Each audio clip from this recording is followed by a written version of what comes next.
बछड़ा दूध पी जाता है, कोई बुरा ना मान ले, क्योंकि यहाँ घेर बहुत अड़ते हैं लोगों के। हम ये कहा पास बछड़ा भी रहता है, यानी पास वाले सारे बुरे नहीं होते, वो दूध भी पीता है। लेकिन कई चिच्चड़ भी होते हैं जो बहुत पास होते हैं, वो खून ही चूसते हैं। तो बताओ अब हम क्या कहें, इससे ज्यादा उदाहरण और क्या दें। इसलिए किसी को देख के डोल ना जाया करो। हमें ये बताओ 1948 से लेके अब तक हमने कब सत्संग में कहा है कि गुरु के अलावा गुरु के इर्द गिर्द हो उनको गुरु मान लो? कभी कहा है? बताए ना संगत, आप देख रहे हैं, नहीं कहा ना जी। कभी सुना हमसे? कई गुमराह हो गए और कई मन के धक्के चढ़कर गुमराह होने जा रहे हैं। उनका पिताजी क्या कारण है, खुलकर बताएं। आप जी का बेटा जगदीश शर्मा इंसान। तो जो सवाल का जवाब है हम वो आपको दे रहे हैं जी। रूहानी बॉडी के आसपास रहने से जब तक वो उसके आसपास है असर कायम रहता है बहुत हद तक। लेकिन आपको एक उदाहरण देना चाहेंगे, जैसे एक चंदन का पेड़ है। चंदन के पेड़ की एक खास किस्म होती है, वो सांप को आकर्षित करती है। सांप जब उस चंदन के पेड़ से लिपट जाते हैं, इतनी मस्ती देता है वो चंदन का पेड़ कि वो विष उगलना भूल जाते हैं।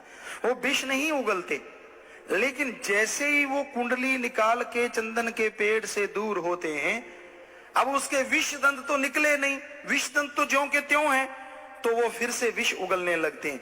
कहने का मतलब यहां इर्द गिर्द आसपास कोई भी रूहानी संत के पास रहे या दूर रहे, पर जो सवाल है इन्होंने लिखा आपके पास रहने वाले, कि जो पास रहता है अगर वो सुमरण नहीं करता, कंटिन्यू गुरु के वचन नहीं मानता, घंटा सुबह शाम सुमरण करो, सेवा करो, अहंकार ना करो, आश्रम का कुछ खाओ ना, किसी को गलत वचनों पे चलो ना, अगर यहां रहता हुआ गुरु के पास अगर वो वचनों पे अमल करता है तो हम आपको गारंटी देते हैं वो गुमराह नहीं होगा।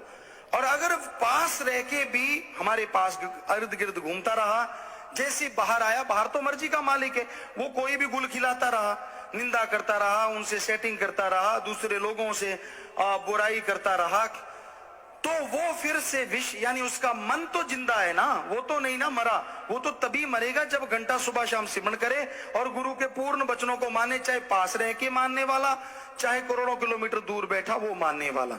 जो मान गया उसके तो विष दंत निकल गए, वो तो नहीं कभी विष किसी पे डालेगा। लेकिन जिसने माना ही नहीं, जिंदगी पूरी खा लिया पी लिया, टाइम पास कर लिया, सिमरण करना नहीं, अच्छा खाना अच्छा पहनना, उल्टा बोलना, कोई परवाह नहीं, और गलत लोगों से संबंध बना के रखना, तो ऐसे लोग गुमराह हो जाते हैं। तो हम यही आप सारी संगत से फिर से हाथ जोड़ के विनती करते हैं, गुरु जो होता है वो सिर्फ अपने उस शिष्य को गुरु बनाता है जो उसके काबिल होता है।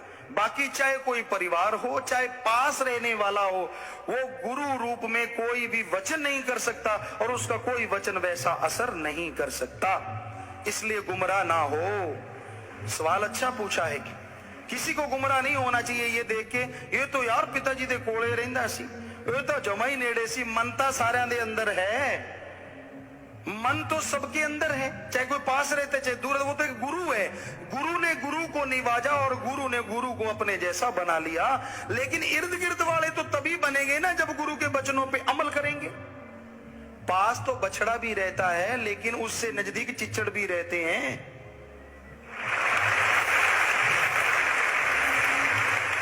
बछड़ा दूध पी जाता है,